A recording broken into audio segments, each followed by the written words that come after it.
Meditation without cultivation of metta is useless. Metta, or loving kindness, is another positive intention that is very helpful and important for the progress of meditation. Metta is also known as the qualities of divine abode. In the practice of meditation, first of all we have to understand our intention or purpose. In my understanding, when we realize our true intention of practicing meditation, that automatically generates metta towards oneself and gradually towards other. Further, in my view, understanding of oneself makes you feel humble and gratitude towards fellow beings. Metta can be developed, but not by force or not because someone has asked to do so. Metta is an inner quality that comes or generates from inner understanding. It allows one to free from ill will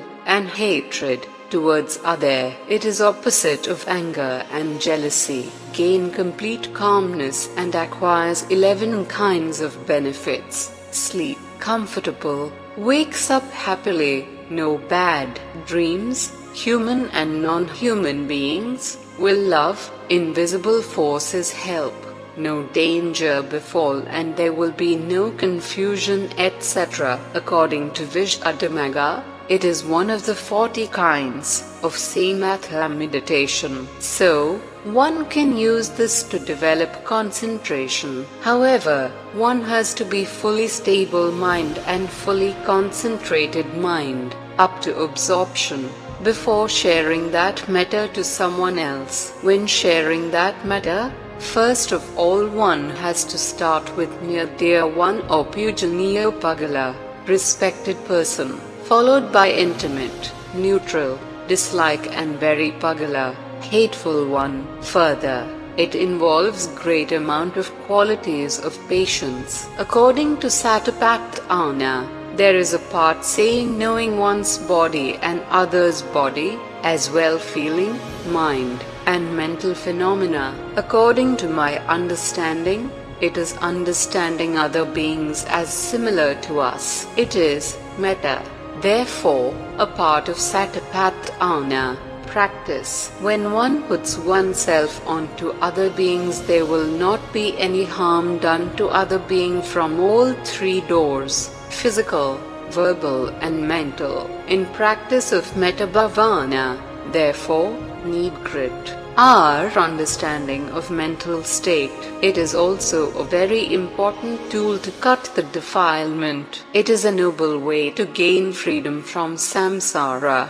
One can practice on metta alone and achieve this freedom, but it is also advisable to practice before or after any kinds of meditations, samatha or vipassana, since we cannot practice two at the same time. Therefore, meditation without developing metta should not take as useless but another tool. Normally, people wants to cultivate metta immediately after they are become irritated by someone. That irritation is a cultivation of mental action to someone's reaction against person wish or view. At that moment, it is impossible to cultivate metta because mind has full of negative tendencies. Metta is positive energy, which is opposite of negative behaviors. So, fire cannot go with water. Firstly,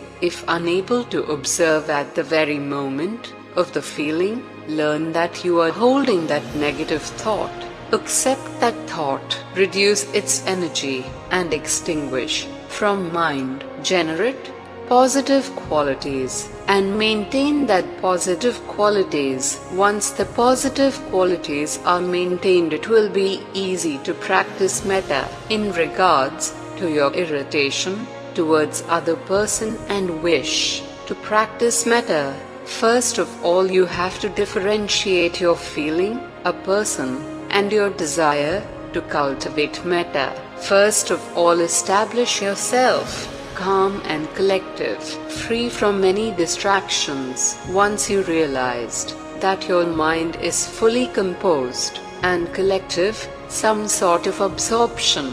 Then cultivate metta. Cultivation of metta, again, does not start with other people, but from yourself. Share it to yourself, feel it, taste it, and follow towards other people gradually, as I have mentioned above. When it comes to the point to share metta towards irritated person, rather than thinking of his recent action, think of his good qualities, and gradually cultivate full metta bhavana. Over the years of working in different communities and societies, I have faced various difficulties from fellow Buddhists and other denominations, and I am sure it is not the end. I think I was able to overcome from those difficulties only because I was able to practice meditation on metta. Again, it was not a direct practice of metta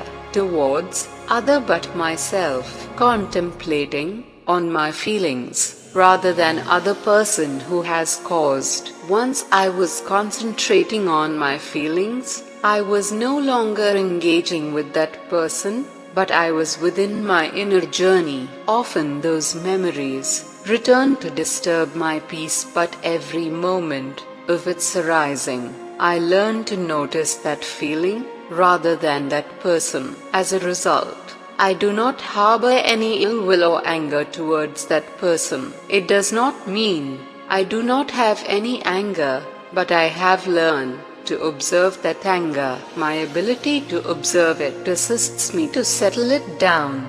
Has that helped me to share that goodness towards other people? The practice of metta bhavana at the center normally begin with bringing individual attention to observe bodily sensation, followed by bringing attention to observe sensation in the hands and gradually paying attention to the beating heart.